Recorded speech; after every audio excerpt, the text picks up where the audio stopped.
My great-grandmother didn't deliver those words in a subdued murmur that only I could catch. Instead, she projected them with deliberate volume, ensuring that every soul present in the assembled crowd could absorb their sting without missing a beat. I grieve the second you made your entrance into this life. The flow of chatter came to an abrupt and jarring standstill, as if an invisible switch had been flipped to mute the room. Libations lingered halfway to eager mouths, suspended in a moment of frozen uncertainty. Even the gentle strains of melody drifting through the air seemed to hitch and dissolve into an uneasy void, while I remained planted firmly in my position, acutely conscious of each probing stare redirecting toward me, all braced for the collapse they had long anticipated from the fragile figure they perceived me to be across countless encounters and overlooked moments. Yet, contrary to their expectations, a wholly distinct impulse began to surge from the core of my essence, a tenacious flame that had smoldered in secrecy amid endless trials, quiet rejections, and unspoken wounds accumulated over time. I aligned my stance with purpose, elevating my vision with an emerging resolve that caught the light in a new way, fully committed to rebutting her in a method that would jolt the witnesses into a fresh understanding, forcing them to reassess the entrenched patterns of our relational web. Because it was exactly during that vicious bid to negate my very being that I unearthed a deep-seated disclosure she had meticulously shrouded from my perception, a fundamental insight that would irrevocably reshape my interpretation of history, identity, and my role amid the tapestry of existence. The foundational chapters of my life unfolded within the confines of a welcoming two-level abode, situated along a tranquil pathway in Ithaca, the sort of environment that casual observers and local residents frequently extolled as steadfast, balanced, and thoroughly unremarkable in its everyday charm. From an external vantage, it may have emanated an aura of harmonious living, yet lurking beneath that veneer of normalcy, it harbored a reality far removed from equilibrium, particularly in my personal experience, dating back to the initial fragments of awareness I can summon. A covert yet stringently upheld ranking system presided over our domestic sphere, akin to an unseen magnetic current that orchestrated the distribution of regard, warmth, and provisions with unyielding precision. Tragically, I occupied no central position in that dynamic. Rather, it pivoted exclusively around my junior kin, Emery. She embodied the radiant beacon, the adored entity, whose mere invocation could instantaneously enliven my great-grandmother's visage, illuminating it more swiftly than the initial glimmers of dawn seeping through thick curtains on a brisk dawn. Whenever Emery exhibited even the faintest indication of ailment, such as a subtle cough or fleeting unease, our family elder would mobilize with an assortment of palliatives, approaching the matter as though she were custodians of an unparalleled gem inherited across epochs. Each instance Emery returned bearing a commendation of any caliber, whether a distinguished honor or the variety of commonplace emblems awarded simply for presence. Our family patriarch would elevate it to legendary status during our shared repasts, broadcasting it as though it constituted a groundbreaking revelation deserving of widespread acclaim. Conversely, any feat I accomplished, regardless of its magnitude or the exhaustive toil invested to attain it, invariably provoked an identical lackluster reply.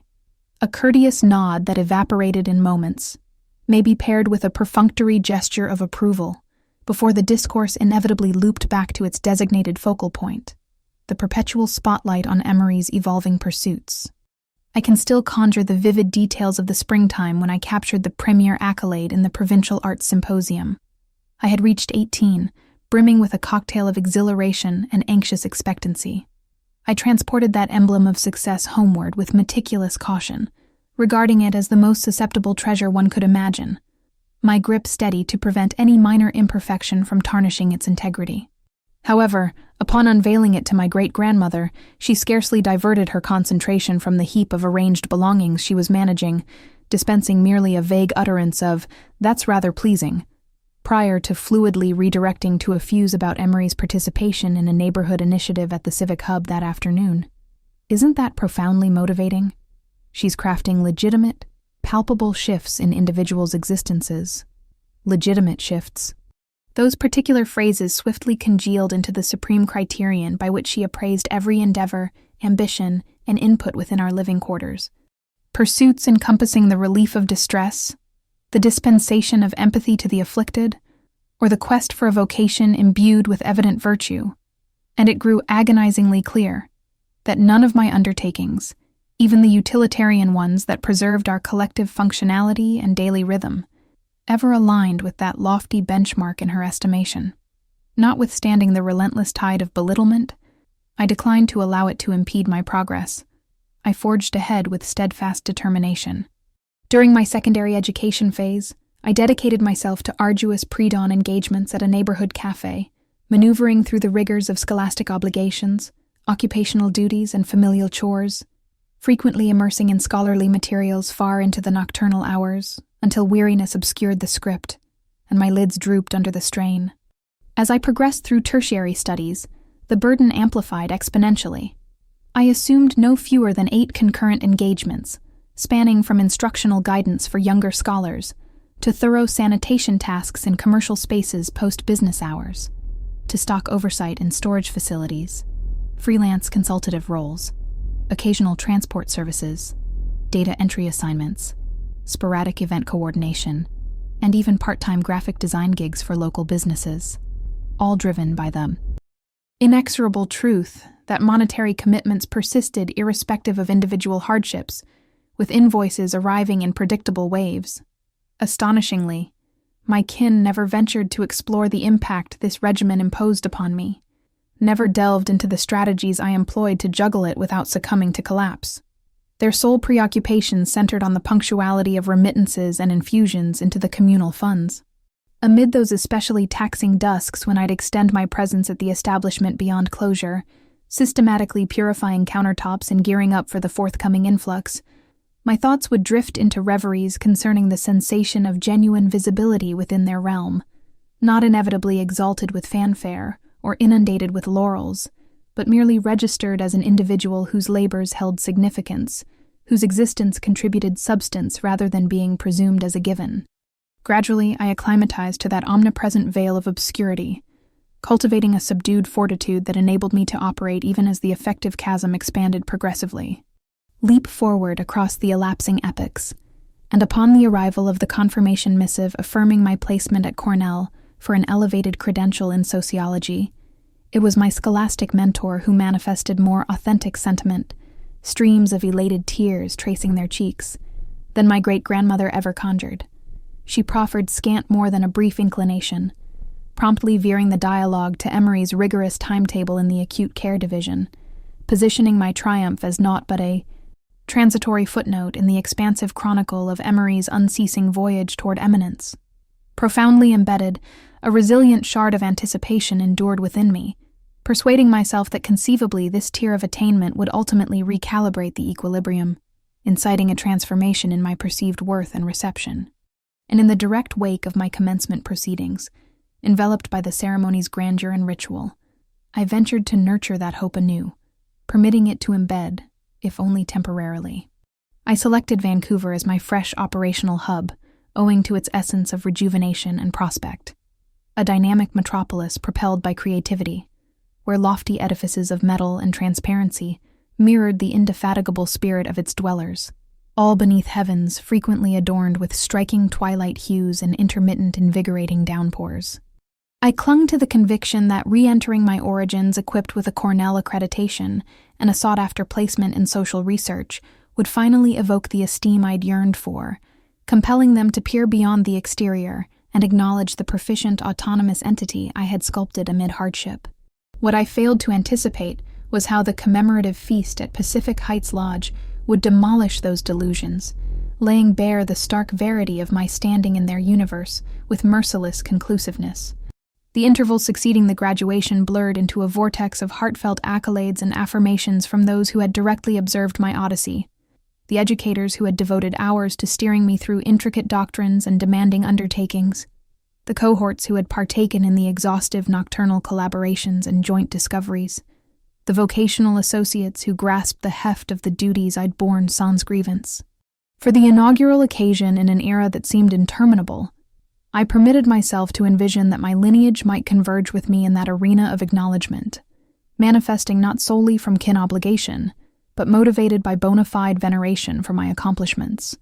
With that vision guiding me, I proceeded to reserve an exclusive alcove at Pacific Heights Lodge, a refined locale that had perpetually appeared beyond grasp during my thriftier periods, one I'd only admired from a distance while choosing more economical sustenance alternatives. The ambiance was flawless, impeccably ironed draperies that evoked opulence, subtle illumination in tender saffron tones that imbued everything with a cozy luminescence, and crystalline vessels so immaculate they appeared to radiate an intrinsic brilliance, impervious to ordinary contact. I assumed responsibility for the full expenditure without reservation, the refined culinary offerings, the superior elixirs, the booking tariffs, perceiving it not as extravagance, but as an intentional act to erect a conduit across the broadening abyss that had developed over the decades, one I still innocently trusted could be traversed with sufficient initiative from my side. My occupational network materialized ahead of time, their vibe effervescent and interactive. The variety of personalities who authentically engage in dialogues about your visions and objectives, championing your triumphs as if intertwined with theirs. My division leader offered a solid clasp and inclined closer to impart discreetly, "This festivity revolves entirely around you this evening. Absorb it and delight in each instant." For a cherished, ephemeral span, the enduring heaviness that had entrenched itself in my torso like an unyielding boulder commenced to elevate, granting me respite to inhale more freely among the merriments. That alleviation proved ephemeral, nonetheless, as my kin effected their arrival. My great-grandmother's advances resonated with a sense of proprietorship, as if the sophisticated venue served merely as a prolongation of her territory. My great-grandfather's countenance displayed its customary veil, an amalgamation of outward decorum and meticulously preserved sentimental detachment that I'd grown to identify all too intimately. They stepped into the space devoid of offerings, lacking even a symbolic token of felicitation. No arrangement of blooms to signify the event, no affectionate missive with expressions of encouragement, not even an oral commendation to recognize the benchmark. If any surge of admiration resided within them, it lay interred so profoundly as to be imperceptible, conveyed with the delicacy of a murmur engulfed in a gale. Unfazed, I approached them with the poised grin I'd honed through innumerable rehearsals, a veneer of serene command that concealed the underlying aspiration and fragility. The sequence of presentations ensued organically. My overseer, the revered academic authorities who had molded my scholarly trajectory, the comrades who had evolved into kin through mutual ordeals. Encomiums cascaded liberally and magnanimously from various quarters, sincere manifestations of esteem for the diligence that had culminated in this juncture. "You ought to be brimming with elation for Ava," one of my guides commented cordially. "Securing a Cornell sociology qualification is no trivial accomplishment. It necessitates extraordinary commitment and acumen." My great-grandmother's demeanor constricted nearly indiscernibly, her beam narrowing to a slender stripe. "We harbor esteem for each element of our clan," she retorted in a timbre, striving for buoyancy, but arriving with a sharpness. "Although Emery, she's actively effecting change, attending to sufferers in the high-intensity milieu of the crisis bay. That's the category of influence that genuinely matters." The manner she presented those sentiments, encasing them in a gloss of amiability, resembled a covert yet acute thrust, the type that imprints an unseen scar on the dermis. Another co-worker, detecting the alteration in the ambiance, endeavored to redirect the emphasis back my direction with zeal. "Ava essentially propelled our research collective through the most arduous cycle. Her aptitude for managing intricate information arrays and furnishing perceptions under duress is utterly astounding. I truly can't fathom how she orchestrates it all so effortlessly." My great-grandfather emitted a subdued chortle, the noise bearing a nuance of superiority. "She's clever, I'll concede that. But the labors Emery engages in daily, that's where authentic purpose resides, the sort of mission that impacts existences in meaningful manners." The vibrant exchange that had permeated the chamber seconds prior diminished to a discomforting hush. Dining tools dangled in limbo, abandoned. Even those seated who were predominantly ignorant of the enduring familial undercurrents could perceive the abrupt decline in warmth, the ether thickening with unarticulated unease. I compelled myself to inhale profoundly, thrusting beyond the surge of mortification that menaced to engulf me, sustaining that rehearsed beam even as my facial tissues objected with a muted throb. But underneath the facade, Something elemental was initiating to splinter, not merely from the bite of their declarations, but from the epiphany of how premeditated and mechanical their rebuffs had become, as if they had been poised for any opening to reroute the storyline back to their favored theme. Then, in an instance of unforeseen benevolence, my overseer ascended to his position to proffer a salute, his terms selected with precision and presented with authentic fervor, the variety of acclaim that I had seldom, if ever, encountered aimed at me in such a communal arena. My core compressed with sentiment as he proclaimed, "Ava stands unquestionably as one of the most gifted and motivated emerging sociologists I've had the honor to collaborate with. Her horizon is luminous with infinite potentials, and she's positioned to attain magnificence in whichever avenue she elects." The ovation that ensued was sincere and resounding, enveloping me like a comforting swell, and in that flash, I pivoted my regard toward my kin, questing fervently for even the minutest indication, a affirmation, a curve of the lips, a twinkle in their orbs, that might signify they partook in that feeling. Instead, my great-grandfather reclined in his seating with a nonchalant demeanor and whispered beneath his respiration, "When juxtaposed against what a healthcare specialist accomplishes each day, it merely doesn't carry equivalent gravity." At that juncture, something profound within me experienced a tectonic alteration, akin to a prolonged stressed reinforcement girder ultimately yielding beneath the amassed duress of annals.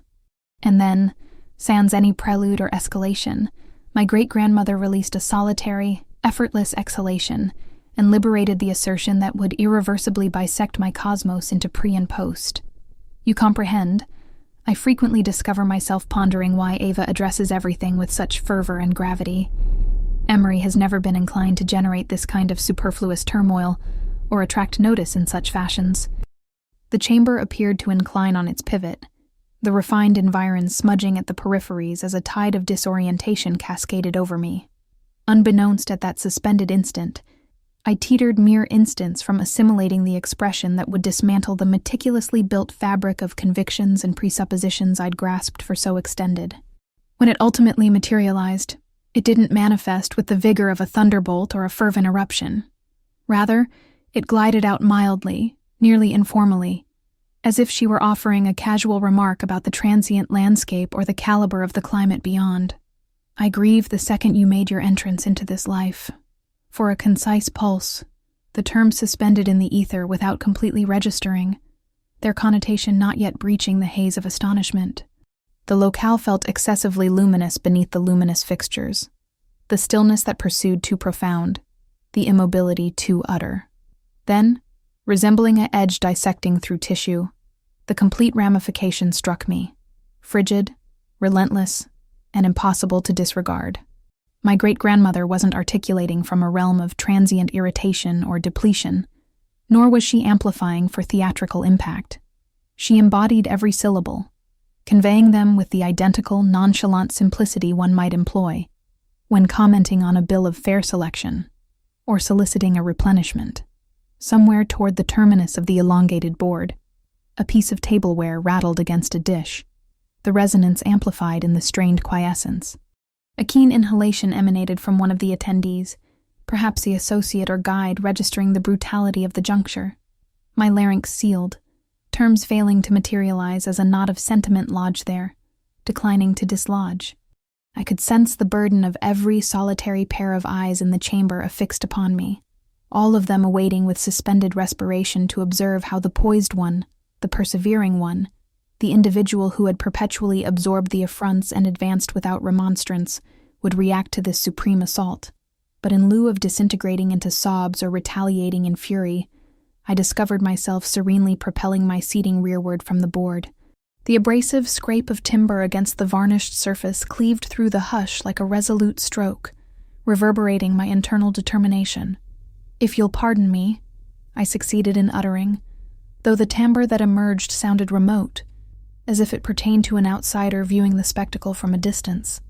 I didn't allocate a glimpse for my great-grandmother, nor did I confront my great-grandfather's eyes.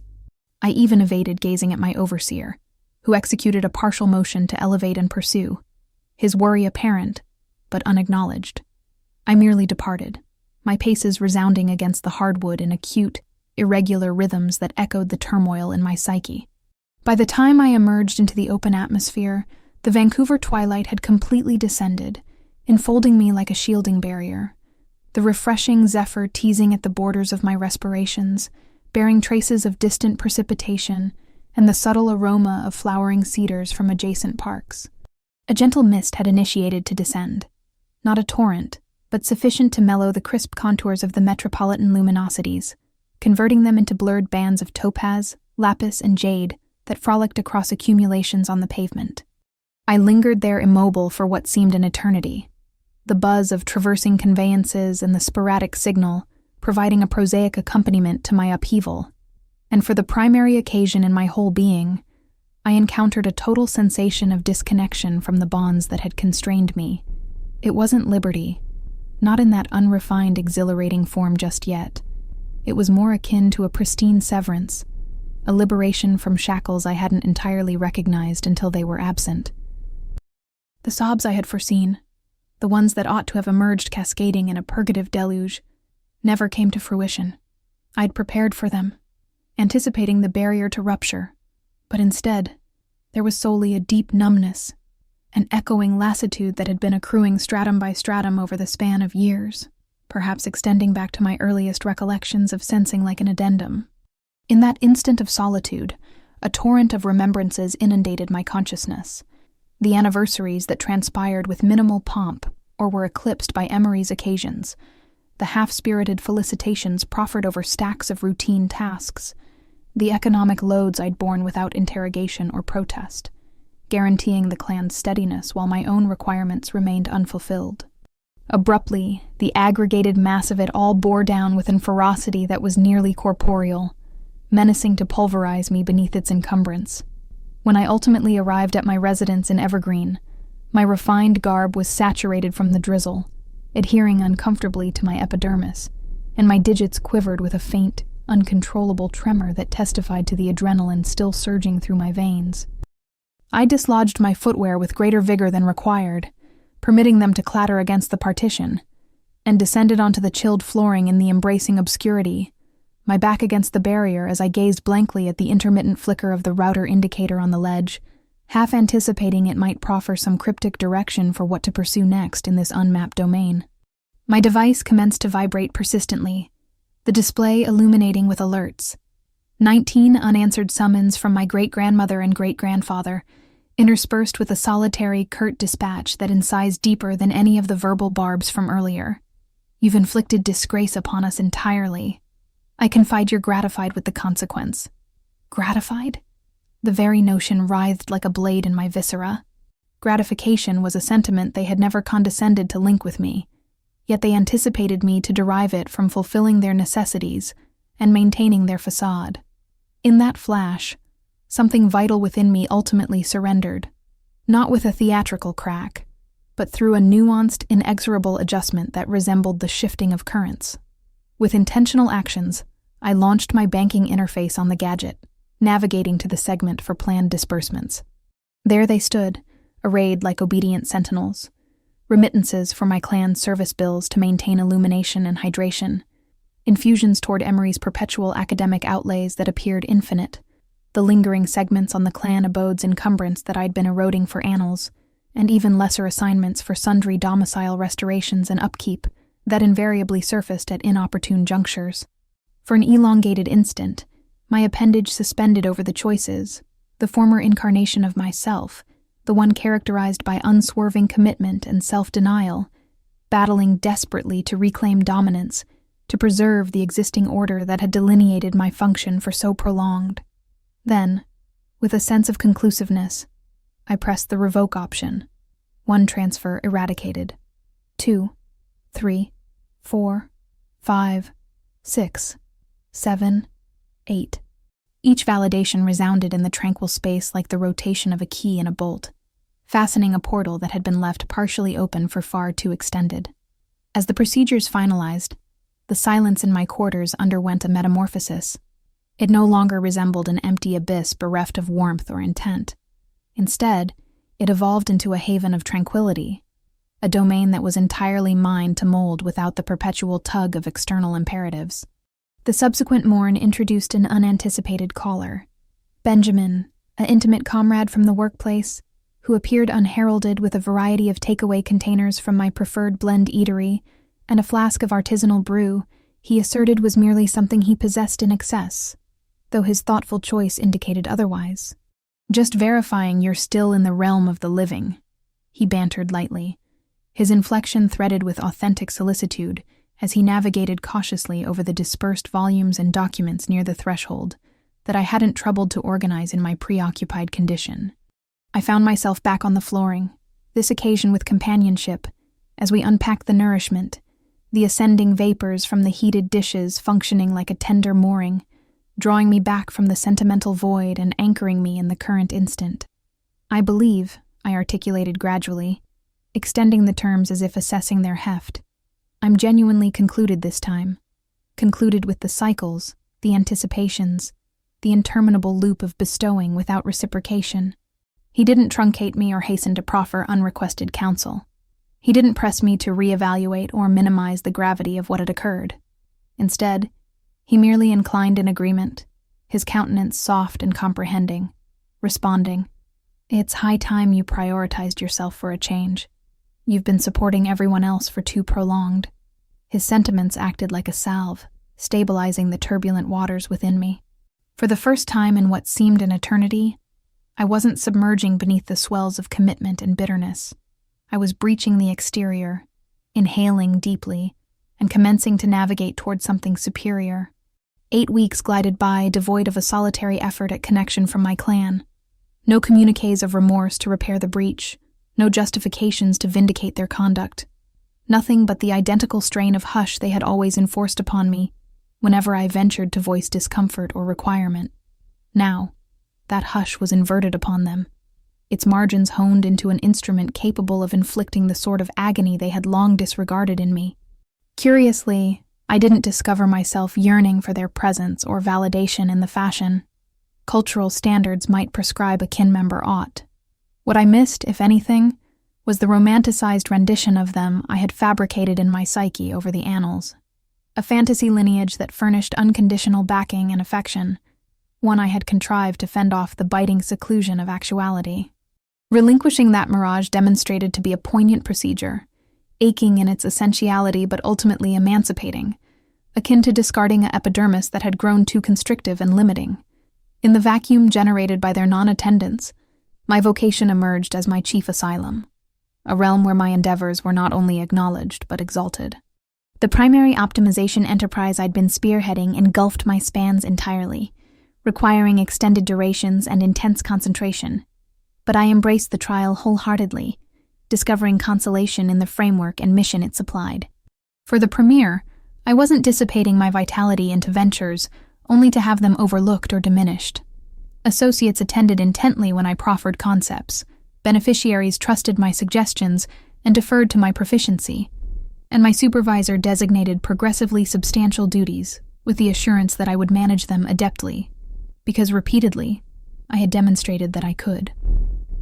When a distinguished sector periodical extended a solicitation to highlight our enterprise in a comprehensive composition, I didn't waver to consent, viewing it as a chance to exhibit the labor without the necessity for individual validation from external origins. I omitted any reference to my clan during the dialogue process. It simply wasn't pertinent to the account. The scribe clarified their perspective, an emphasis on endurance and expansion, investigating how persons and groups adapt and flourish, even when confronted with fluctuating terrains and unpredictable hurdles. Once the item was disseminated and circulated broadly, my correspondences became a repository for messages from absolute unknowns, people who had endured analogous experiences of being eclipsed or undervalued by their own lineages, guardians who only extended affection to the versions of their offspring that remained obedient and reduced. Their shared chronicles felt like illuminating beacons along a trail I had been meandering blindly, offering camaraderie and affirmation in manners I hadn't realized I required.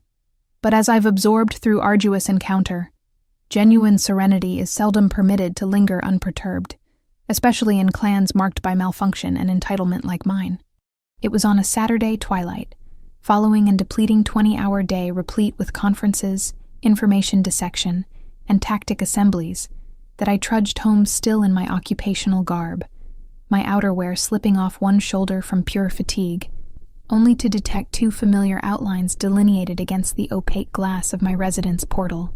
At initial glance, I misidentified them for a belated consignment or perhaps a neighbor dropping by.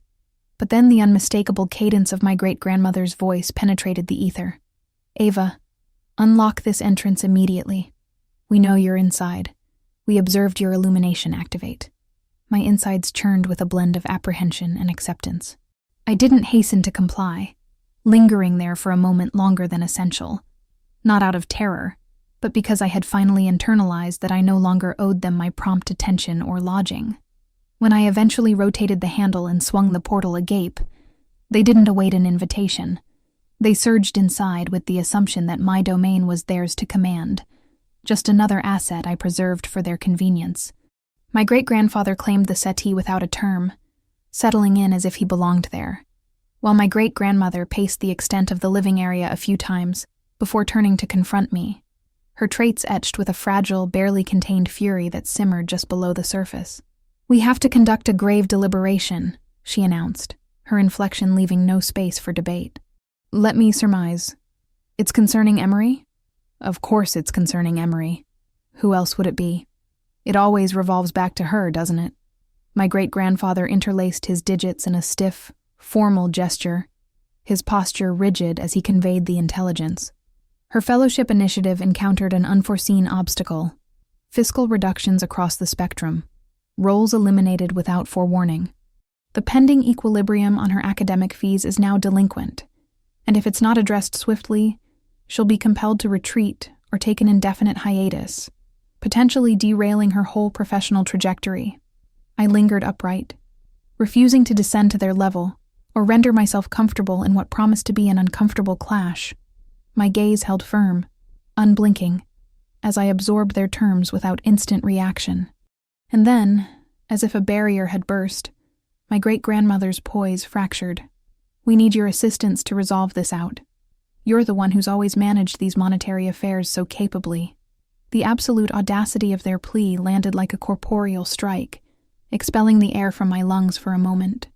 They hadn't materialized here propelled by contrition or a wish to reconcile.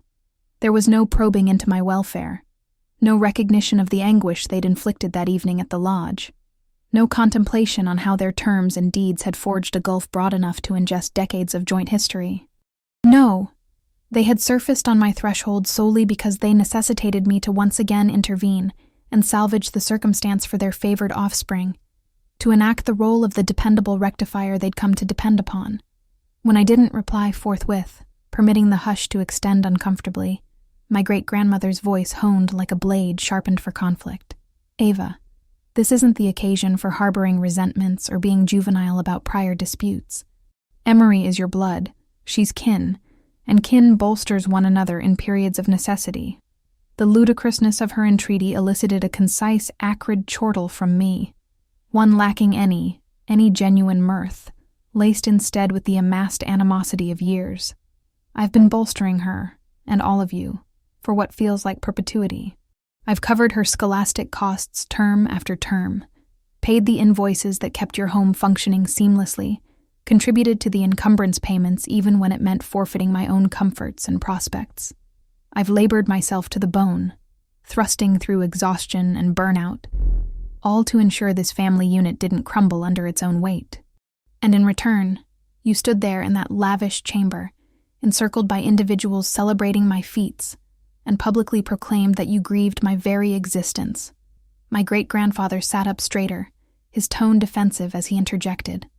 "We were upset in the heat of the moment. Emotions were running high. You turned it into a spectacle by storming out like that." "No," I countered firmly, taking a deliberate step closer to emphasize my point. "You were the ones who created the spectacle with your cutting remarks and blatant favoritism. I merely removed myself from it, choosing not to engage in the toxicity any longer. The air between us grew thin and charged, heavy with unspoken accusations and long-buried grievances. I could sense something within me solidifying, transforming into a crystal-clear resolve that cut through the fog of doubt.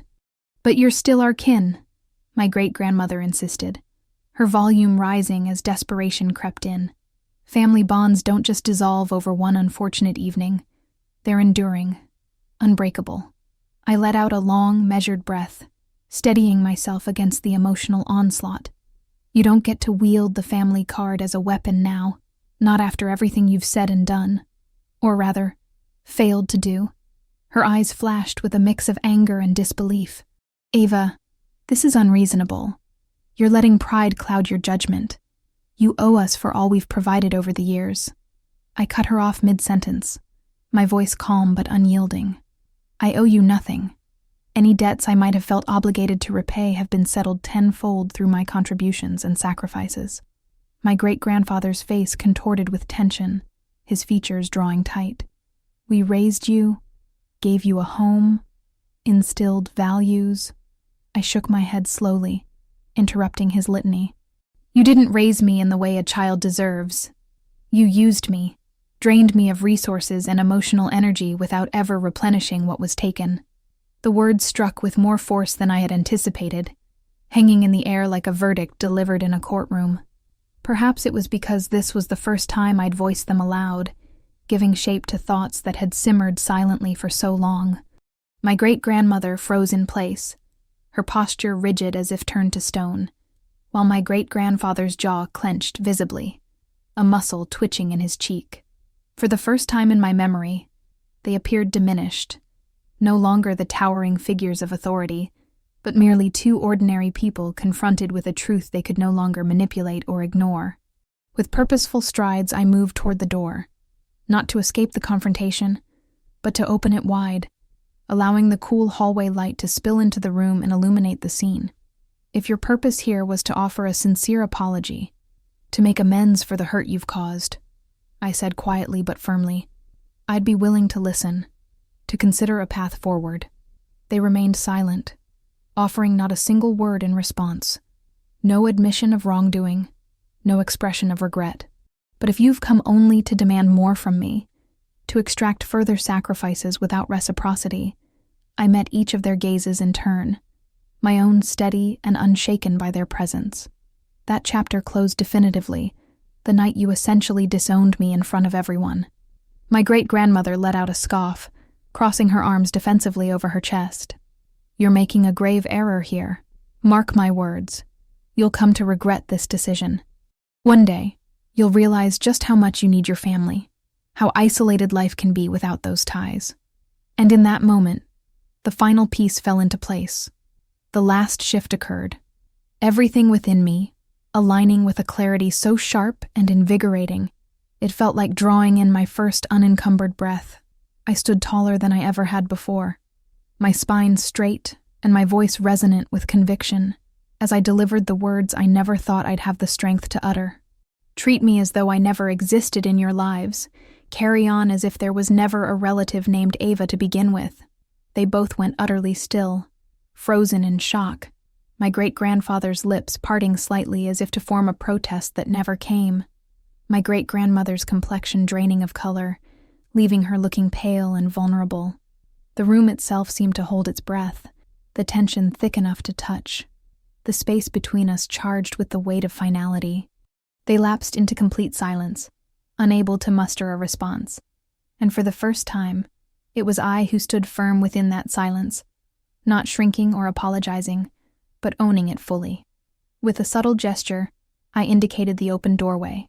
It's time for you to go now. This conversation is over.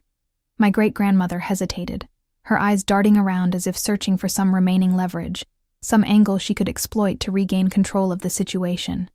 But there was nothing left. No emotional hold, no financial dependency, no sense of obligation to wield against me. She turned on her heel abruptly, her movements sharp and jerky, and my great-grandfather followed more slowly, his steps heavy as if weighted down by the realization of what had just transpired, like a man retreating from the ruins of a structure he hadn't expected to collapse so completely. When the door clicked shut behind them with a soft but definitive sound, the quiet that settled over the apartment wasn't the oppressive emptiness I'd known in the past. It was a quiet of my own making, filled with potential and peace. In the days and weeks that followed, I braced myself for the return of familiar demons. The gnawing guilt that had often plagued me after standing up for myself, the second-guessing of my choices, the instinctive urge to reach out and repair what wasn't mine to fix in the first place. But those feelings never resurfaced.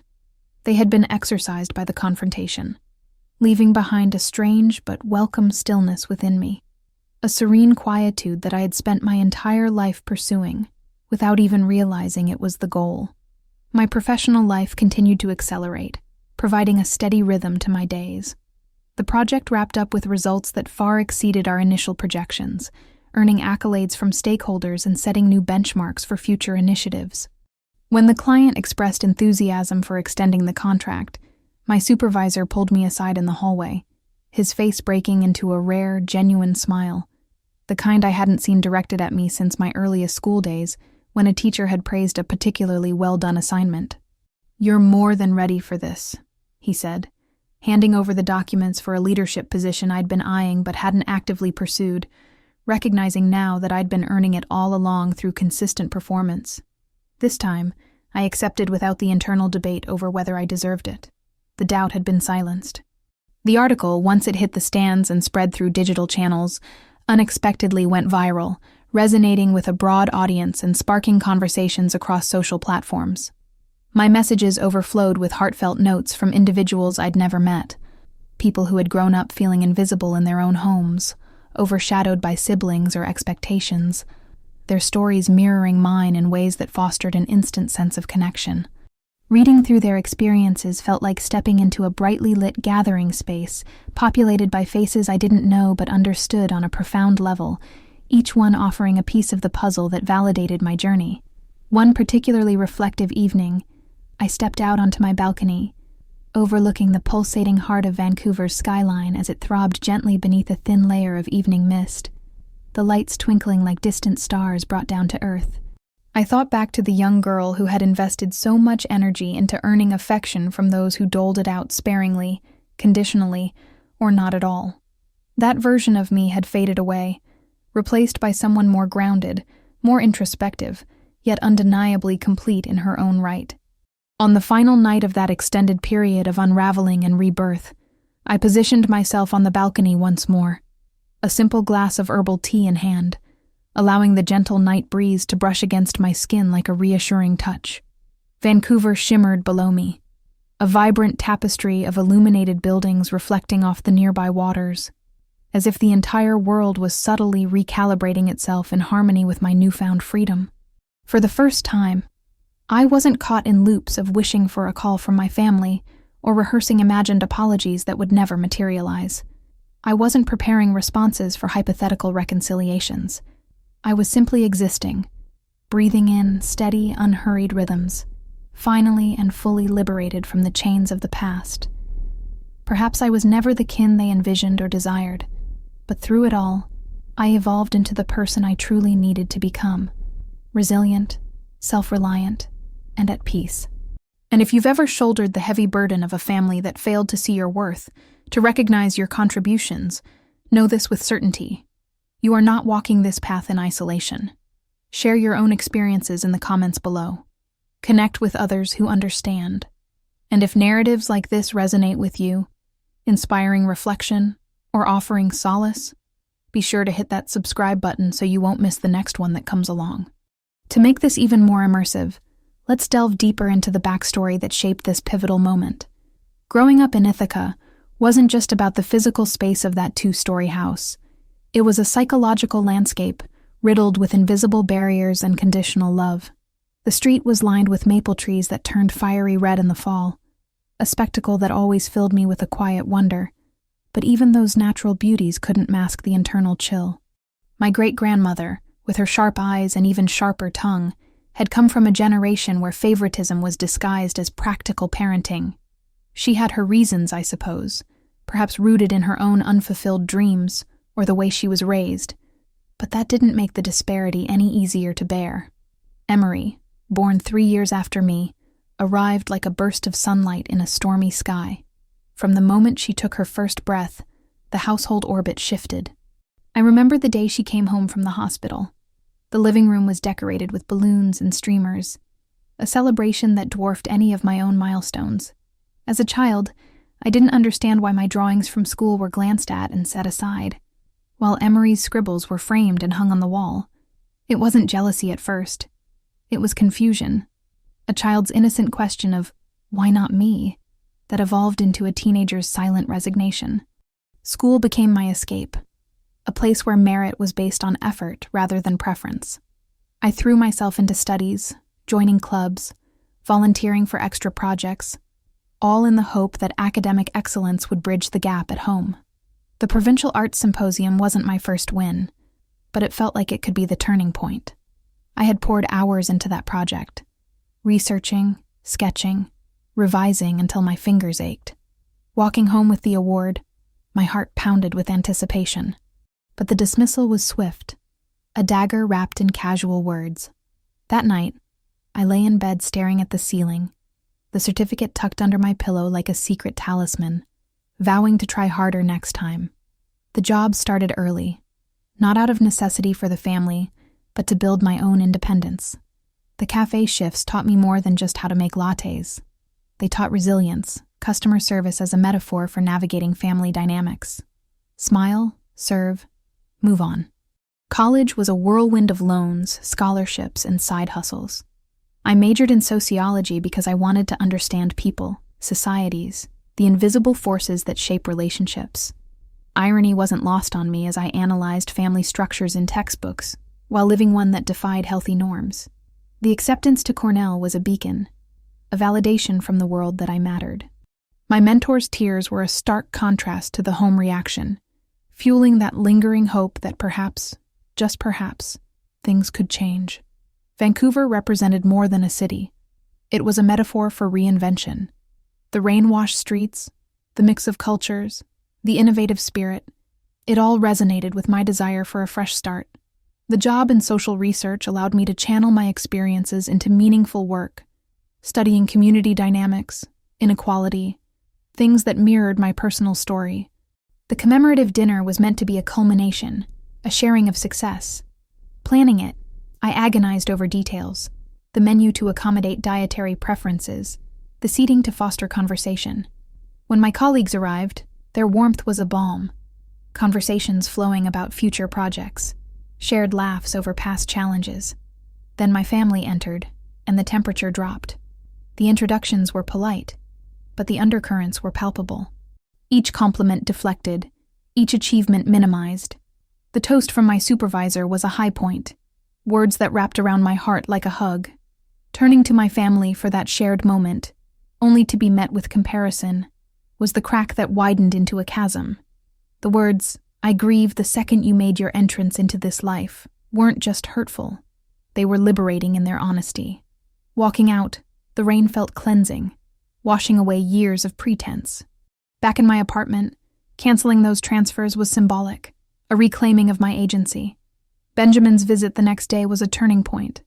His support a reminder that chosen family could fill the voids. The weeks of silence were a gift, allowing space for healing. Work flourished, the project not just a task but a passion. The viral article connected me to a community of survivors, their stories weaving a net of solidarity. Standing on that balcony, I realized freedom wasn't about absence but presence, being fully in my own life. The journey wasn't over, but for the first time, I was the author of my story. If this echoes your path, know you're seen, you're valid, and you're not alone. Share below, subscribe for more. Expanding further on the emotional layers, let's explore the internal monologue during key moments. As I stood there in the lodge, feeling the weight of those words, my mind raced back to childhood holidays where Emery's gifts piled high under the tree while mine were practical and sparse, a subtle message that my needs were secondary. Or the school plays where my performances went unmentioned at dinner, but Emery's minor roles were recounted with pride. These memories fueled the resolve that bubbled up, turning pain into power.